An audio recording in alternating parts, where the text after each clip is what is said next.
నీకంత ఆత్మీయ దృష్టి లేదు. కారణము ఏమంటున్నాడు?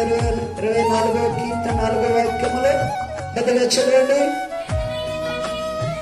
వ్యర్థమైన దాని యందు మనస్సు పెట్టకయు, కపటముగా ప్రమాణము చేయకయు, నిర్దోషమైన చేతులను శుద్ధమైన హృదయము కలిగి ఉండేవాడు యెహోవా వలన ఆశీర్వాదం పొందును.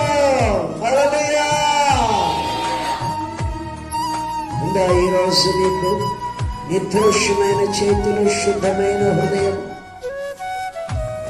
కపటముగా ప్రమాణము చేయడం ఉండేటటువంటి మంచి మనస్సు నీకుందా? ఉంటే నువ్వు ధన్యురాలు. ఆశీర్వాదాలు మాత్రం ఆగవు. ఆశీర్వాదాలు ఆగిని అంటే నమ్మదగిన దేవుడు, నీకు తోడైన దేవుడు, ఇమ్మానుయేలు దేవుడు.